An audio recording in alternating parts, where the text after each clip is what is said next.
say just like that. Don't forget to hit the like and subscribe. All right, boys and girl. We're at the end. Go get your colors. Oh, that's right. You getting your hair. Don't do your thing. Be obedient. Now, boys, we're at the end of the story. Okay. Yeah, we're not there yet, but we're there. Good. All right.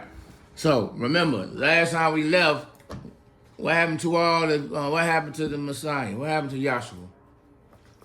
He was put on the cross. Not yet. He ain't been, not yet. They had to arrest him first. Oh, he got arrested from the king. All right. What happened to all his friends?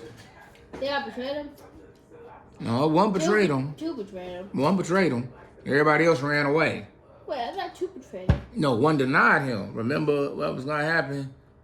He said, "Hey, before it crowed 3 times." Yeah, I know that one, but one betrayed. Yeah. And then Judas betrayed him, and then everybody else ran away. After the crowd came, I didn't mention that part. They all ran. And that's why Peter was sneaking behind until he got called out. And then he left crying because he got to show how weak he was. Now, we're picking it up, chapter 27. Now, when the morning came, all the chief priests and the elders of the people conferred together against Yahshua to put him to death. And they bound him and led him away to deliver him to Pilate, the governor. Then, when Judas, who had betrayed him, saw that he had been condemned, he felt remorse and returned the 30 pieces of silver to the chief priests and the elders. So Judas, who betrayed him, felt sorry. He was sad by what he did, saying, "I have sinned by betraying innocent blood." But they said, "What is that to us? See to that yourself."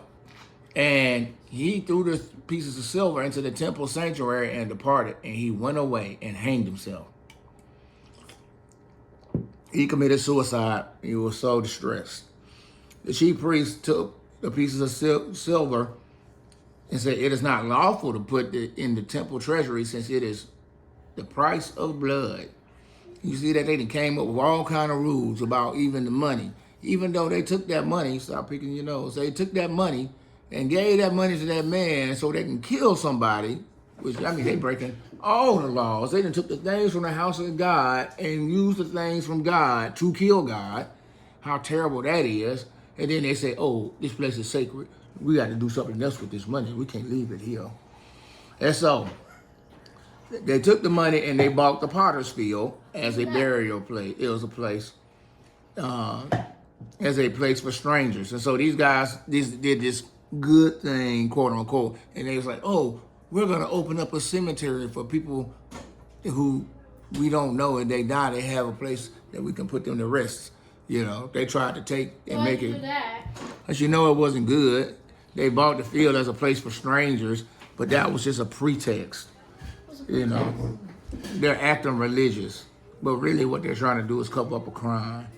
And so you'll see that in church all the time.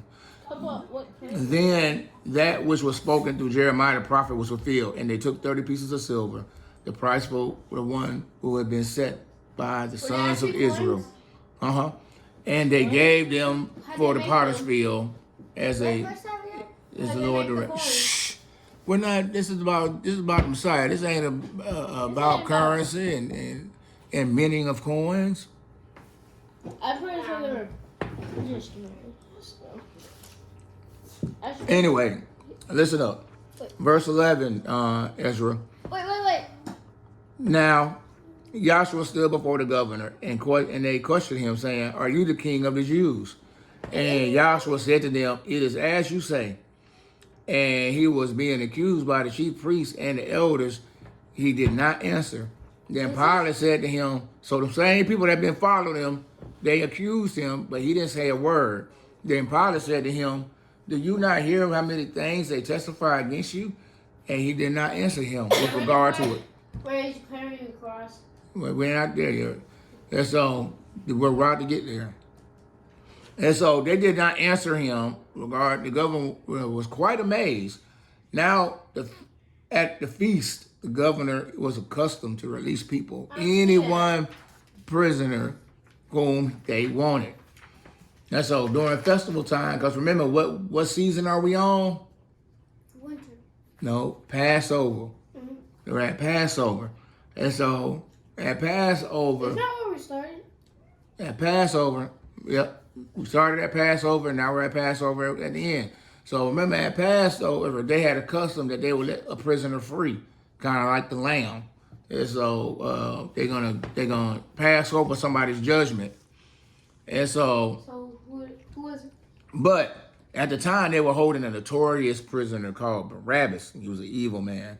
So when the people gathered together, Pilate said to them, "Whom do you want me to release, Barabbas or Yahshua, who is called Christ?" Yahshua. What you think they did? Barabbas. Right. For he knew that because of the envy they had, handed him over. So remember, the priests, the religious people, the church handed him over, the synagogue handed him over because they were jealous of him, because he had all the followers. He was a superstar. Now, while he was sitting on the judgment seat, his wife sent him a message. Pilate. Now, listen, Pilate got a message from his wife saying, "Have nothing to do with this righteous man. For last night I suffered greatly in a dream because of him." But the chief priests and the elders persuaded the crowd. They got the crowd that asked for Barabbas and put Yahshua to death. Verse 20. Because they was like, "Do you want to let Yahshua go?" And the people were like, "You know what, man? I was there when he fed me. Oh, man, didn't he heal the guy?" All the people were there. It's like, yeah, we need to do.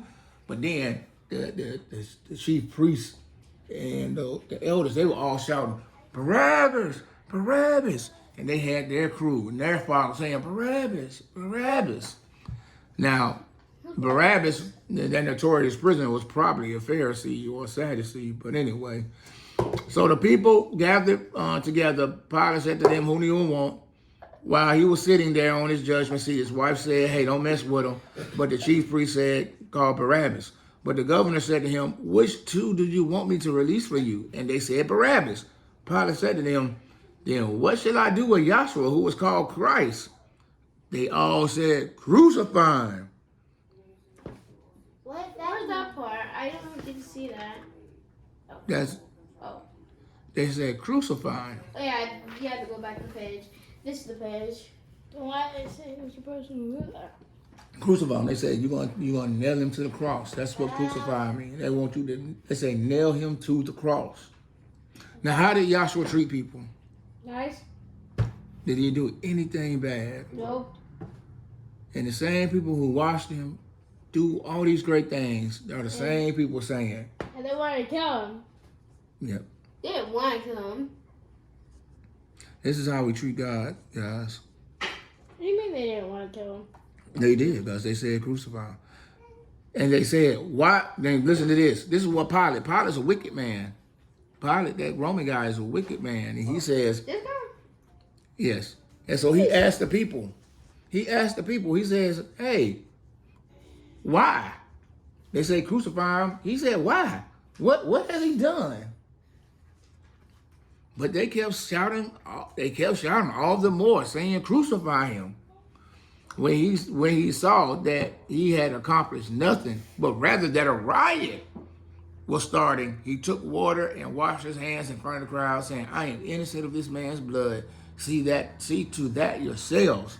And all the people said, "His blood shall be on us and our children." Do you hear that? Remember, God said, "I will be with you forever. As many as stars in the sky." And now guess what his descendants are saying? These same people who God said I will be with, they're saying, "We'll kill you and we will take all responsibility ourselves." God's chosen people. Now, this is the type of curse some people will have you think. It's like, oh man, black people must be the people of God because we seem to be of the lowest class here in this country. But God said there'll be blessings and curses for his people. And if you choose the curses, then he will visit those curses upon your family for generations upon generations. We're going to read that next when we get back to our Old Testament and pick up in our Old Testament when we get to the law. In Deuteronomy. You understand? And so God always tells the truth and he keeps his truth. And so if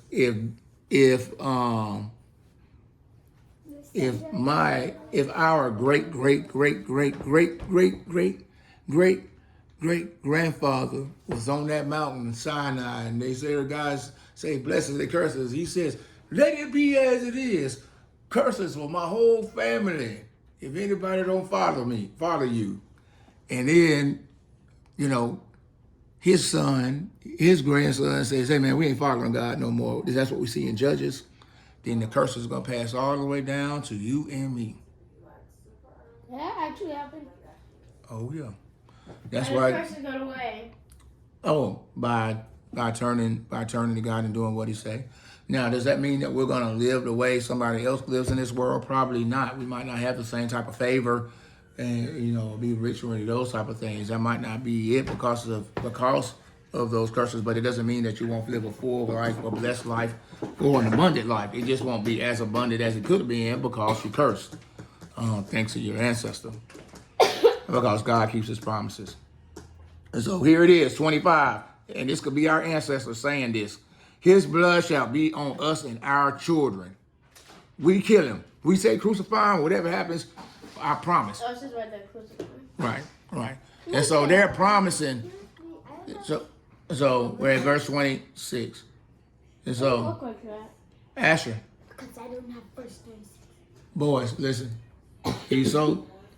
So that what they're saying is, boys, they're saying, I'm so serious about killing God that I'm willing to sacrifice my children's children. That's how serious I am. I will sacrifice my descendants who I haven't even seen.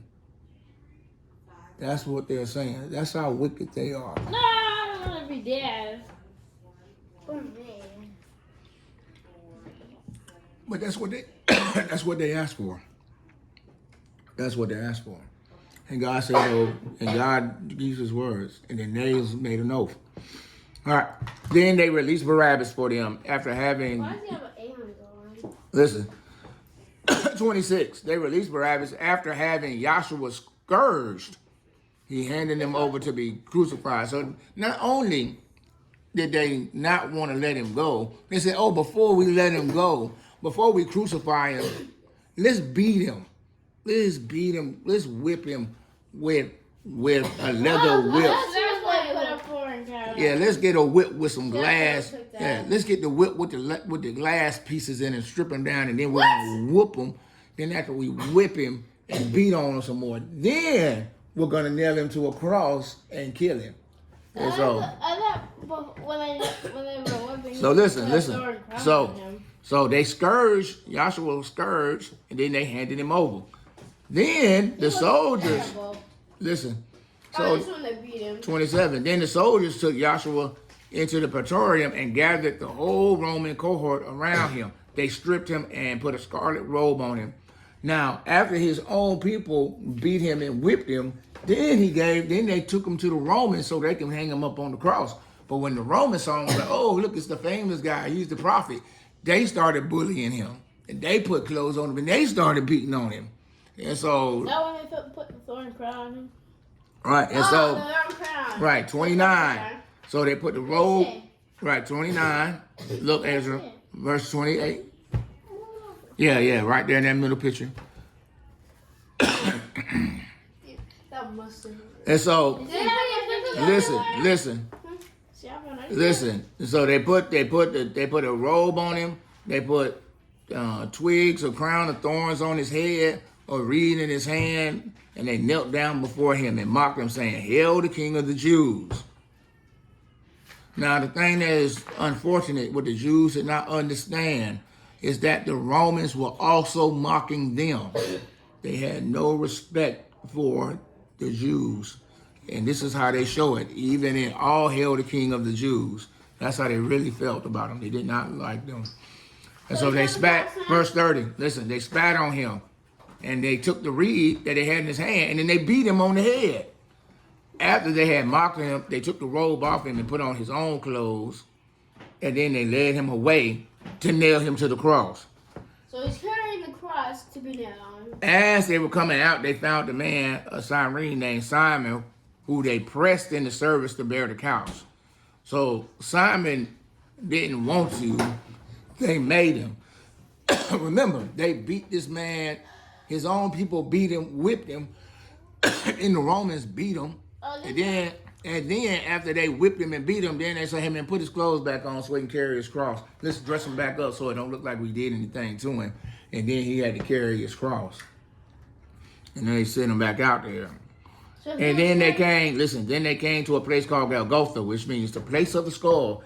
They gave him wine to drink mixed with gall. And after tasting it, he was unwilling to drink. And so they gave him like nasty, like spoiled wine. They kept punishing him. What do you ask?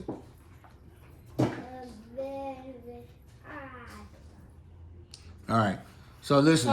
They kept punishing him. And then 35, and when they had crucified him, now they done hung him up. Still in Matthew? Yes, we're at the end. They crucified him, and then they divided up his clothes among themselves by casting lots. And sitting down, they began to wash him there. Now, his clothes were very nice, boys. That's why they put them back on him. And then they gambled for his clothes. So don't think of him as poor, because they wouldn't be fighting over the clothes of a poor man. Just know that. That boy was clean. Now listen. And so they began to wash, and above his head they put the charge against him. Now this Wait, I can't see. the sign up there. They put that sign. That's what they charged him with. What's that say? That's his I crime. need a magnifying glass. It says, "This is Yahshua, the King of the Jews." Oh wait, what did he say? What did he say? All right, hold on. We're about to get there.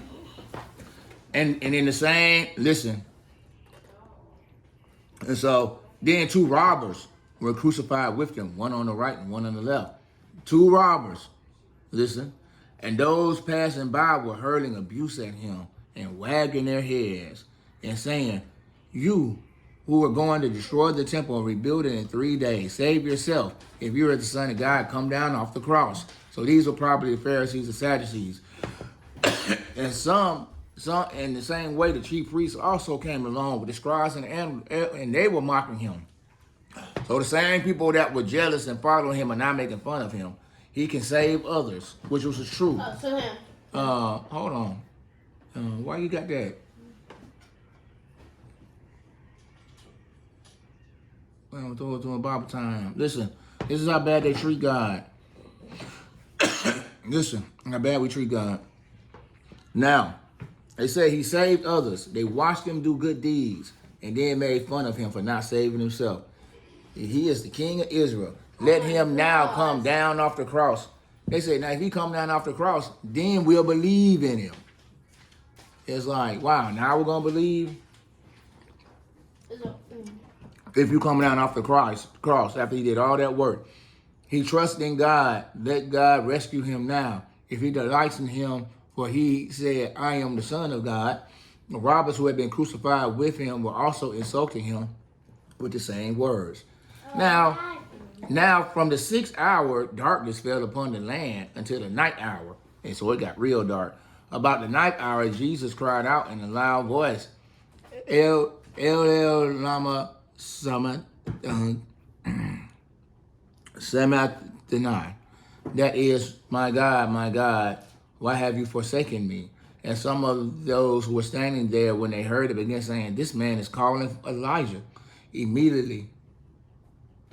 Is this when Jesus died on the cross for our sins? Mm-hmm. Immediately.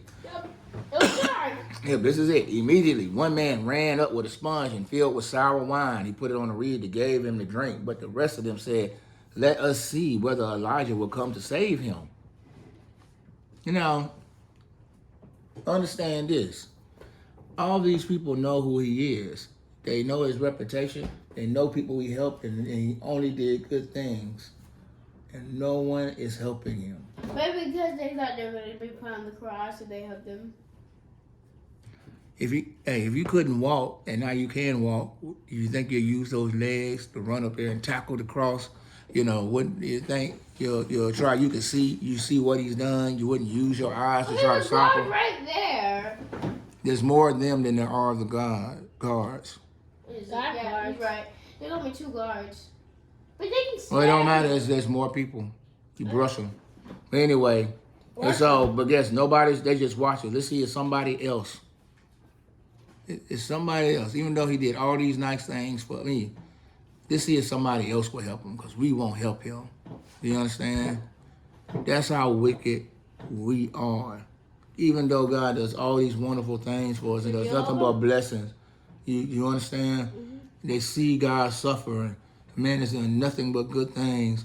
And instead of trying to help him, they just watch, hoping that someone else will save him. Hoping that someone from heaven will come and save him. Okay. Right. But they were right there, and they had the power to save him. Wait, what were the girls they didn't want him to die? No, they were there. Now listen, they were afraid. So no one tried to help him.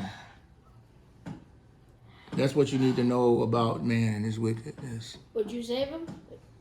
Would you save him? I would hope that I would do the right thing, but I'm wicked like everyone else, so I probably would have stood there and be like, man, glad it ain't me. So now listen. This is just like a And Jesus cried out again in a loud voice, and he yielded up his spirit. Verse 50.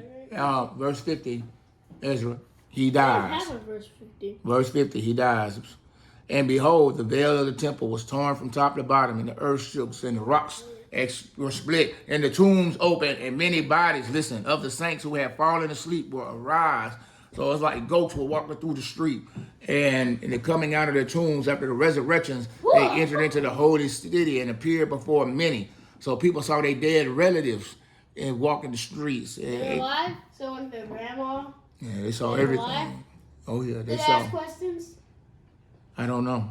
Now the centurion, those who were with keeping guard over Joshua. Listen, so the centurion who was with him keeping guard of Joshua, when he saw the earthquake and the things were happening, he became frightened and said, truly, this was the Son of God. It says right there, truly, this man was God's son. Right. Many women were looking from a distance who had followed Joshua from Galilee while ministering to him. Remember the crowds. So the religious leaders and all the people who hated him were the closest to him and his disciples. And so that was a big crowd. So his friends, his real friends, probably couldn't even get up there where he was to try to help. Do you understand? And remember, there's also the bad guys, that his enemies who are also there, and they weren't going to let you run up there and try to tackle him. You would have had to fight everybody. And his friends, you would have had to get past his enemies. Man. So listen, among them was Mary Magdalene, Mary the mother of James and Joseph, and the mother of sons of Zebedee. And when it was evening, there came a rich man from Arimathea named Joseph, who himself had become a disciple of Joshua. This man went to Pilate and asked for the body of Jesus, and then Pilate ordered it to be given to him. And Joseph took it and took the body and wrapped it in clean linen cloth. Look at that name again, Joseph. Very important name, another Joseph. So a Joseph cares for him at birth. In our Advent, Damien, fix your face. And so we got a Joseph, husband of Mary, who cares for him as a baby. And now we got a new Joseph, another Joseph, caring for him in death. You know what I'm saying?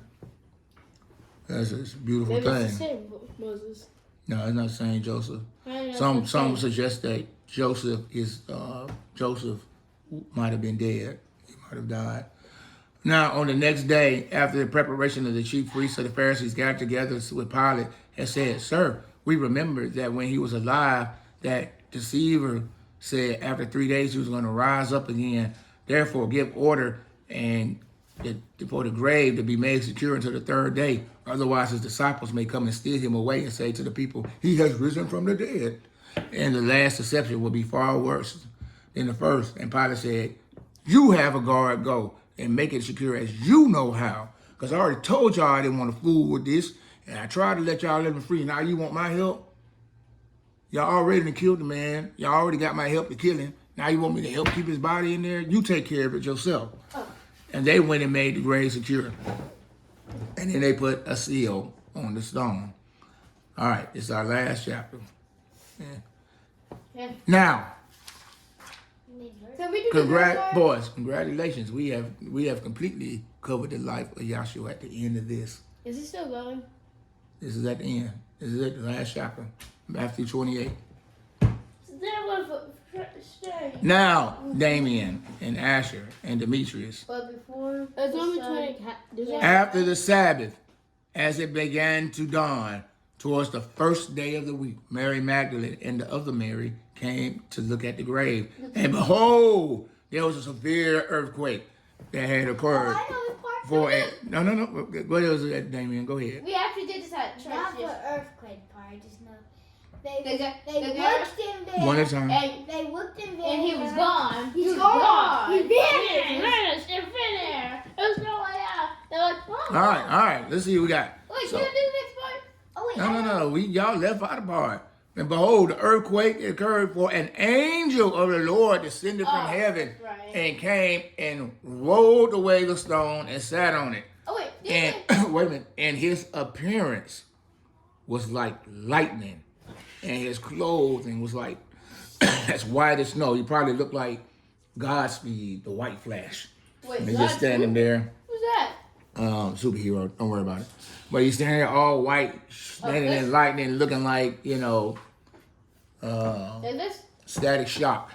I'm What's sure. a static shock? The black superhero that has like anyway. You He's know, like, like Adam? no. Anyway, he's standing there in all white. The appearance was like lightning. So remember how the angel showed up before at his birth. It announced his birth. Remember?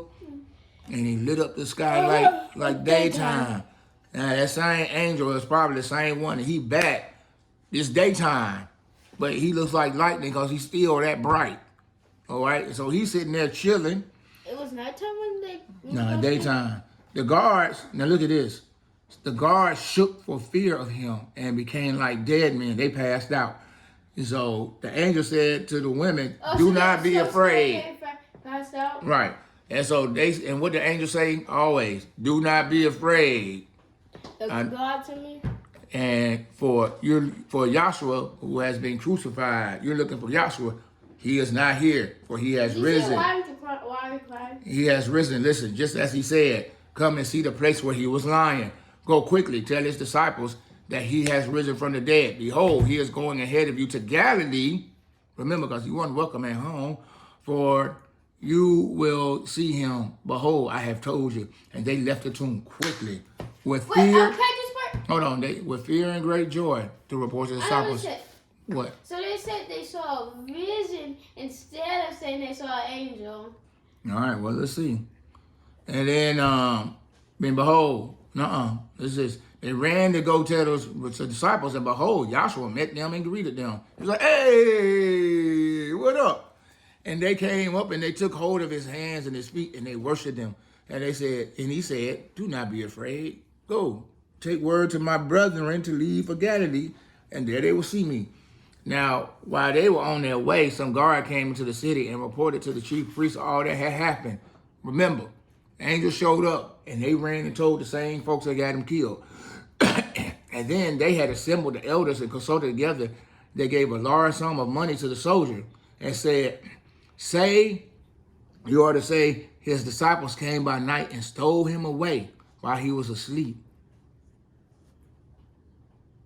Do you understand? Mm-hmm. What are they doing? Stealing?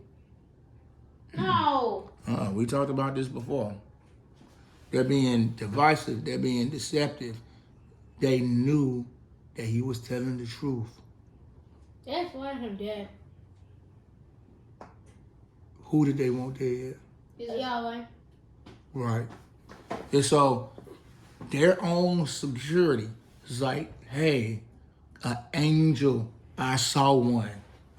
He opened that thing. I saw it. Like, he is gone. He's alive.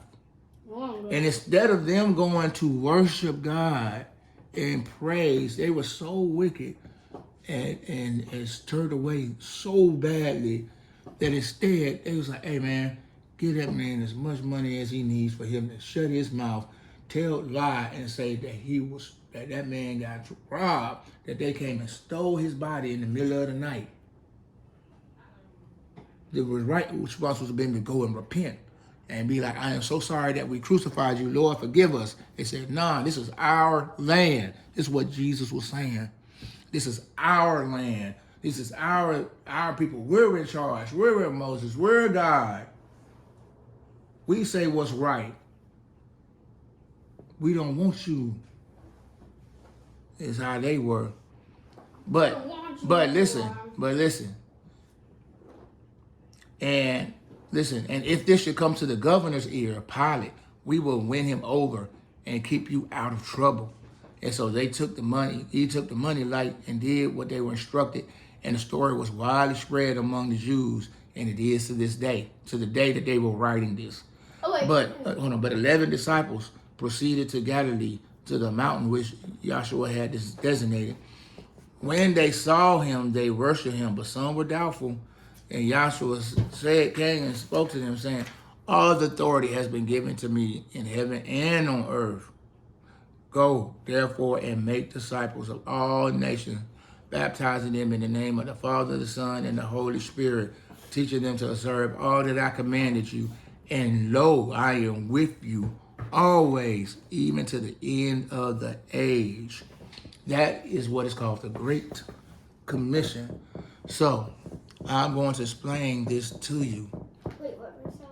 But the last verse, last instructions that we got here. Verse 20. 19 and 20. He says, go out and make disciples. What does that mean? Go out and make disciples? Yes. What did he want his disciples to do? To worship him? Nah, what did he tell them to do? Love your neighbor. Oh, God, love your neighbor. But what did he tell the people that followed him? What did he tell them to do? Tell them about the Bible? No. Remember, how did Yahshua live? Oh, a perfect life. Righteous. How did he treat people? Nice. Did he help people? Mm-hmm. Yep. All the time? It was perfect. Right. Did people love him? No.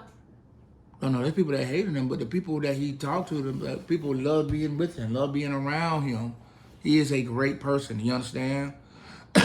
When you hear, go make disciples, it does not mean tell people about Jesus. That's not what it means, all right? Yahshua already told us what it means. He gave his disciples, his followers, instructions. He said, y'all do what I do. Go date disciples means go be like Jesus, like the Messiah. That's what he told them to do. This is very important because church gets this wrong fundamentally. What's fundamentally mean? They get it wrong unequivocally. They get it wrong, period. They never got it right. So they get it wrong on purpose? No, it's because they've been deceived. By who? By who? By Satan. There's demons in the church. Told you that. The Bible tells you that. We read it. Jesus told you that. So, go make disciples he says, I have all authority in heaven and earth. You go do exactly what I told you to do before. Go live like me. Heal the sick. Raise the dead. Do all the stuff I did. You can raise the dead? That people will glorify God. Yeah, in some cases. Yeah. In all honesty, that is something that we should be able to do as followers if we take this serious. We can raise grandma back. We can raise Tizo back. We can raise... No, that ain't. No, that's too much. It's too late for that. Whoa. No, there's the deal. It'd be nice if you could raise Tizo back. It made Tara very happy to have her dad back. I wish I could. I did everything I could to give her father and let her spend time with him because that was important. Because I knew how sick he was. He was sick? Very sick. You knew that? Did you tell Charlie? Why didn't you tell us? It ain't none of your business. I'm your daddy. And so, whereas he was a very sick man, I know this because I spend my time with very sick people. And especially very sick people with what he had. Those were So did you know? people like her Oh, dad. he's not gonna make it. Yeah, people like her dad were my patients. So I saw them every day. So I knew what he had, and I knew what was going to happen to him. So you know, it's not. That's why I encouraged really for her to go live with him when she did, because I didn't know how much time he had left, and he wasn't going to tell nobody. But you can't lie to me.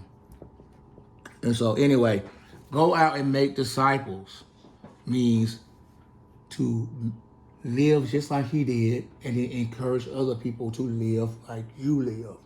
You understand? Yeah. And so a disciple, you supposed to be like Jesus, doing exactly what he did. So when people getting picked on, when people getting bullied, you are the one that steps in. You the one that tells the truth. You the one that don't lie. Now, if you act like he does, people will try to hurt you. But he tells you that in everywhere else in the gospel. So you need to understand that if you love God and love your neighbor like you supposed to, people hate that. They just do. The church will try to kill him. Remember, if I'm a wicked person, let's say the church is stealing money from people, which it does. And then you go and say, hey, stop stealing this money. Give it to the people so they can take care of themselves, etc., etc. Let's do what the Bible says, and everybody live free and in common. Right. They're gonna kick you out. They're gonna kick you out the church. They're gonna call you a heretic. They're gonna tell your friends not to speak to you again. They're gonna treat you real bad if you suggest something like that.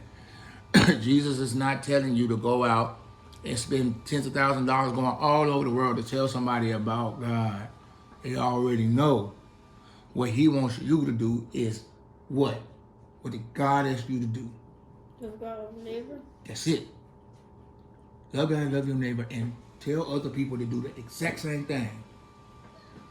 When you're out there loving God, loving your neighbor, you will live differently. People be like, Asher, you always have something nice to say. Asher, you're always so kind. Asher, we just love being around you. Asher, Asher, Asher. Why are you like this? Oh, because I am a disciple of Yeshua, the Messiah. I'm just doing what he said. He said, live like him, and that's what I do. I try to imitate him. I want to be like him. He's kind. He helps people. Somebody that's blind, somebody who can't see, you set them free. Ask your mama. She seen me do it. She seen me do it. I see somebody just walking around the way, like the lady at Costco. She has a hard time. I lay my hands on her, tell her she's free, give her words of encouragement. She cries. She's like, that's exactly what I needed. Yes. Go do the thing. Yes. Stop sitting. Stop sitting. And turn to God. Turn away from me saying, you're free. She's like, that's exactly what I needed. Yeah. Yeah. Thank you. When? Were we there? No. When I was at Costco with your mom. But that's what it is to make disciples. So again, I told y'all yesterday when y'all saw mom angry, what God is like, what this whole thing is. Y'all know everything now. Y'all know all the secrets. Y'all know all the big ideas. It's very simple what God wants us to do. He wants us to be like him. So, Damien, you're supposed to treat Asher like Yahshua would treat Asher. Asher, you're supposed to treat your mom like Yahshua would treat her. You understand?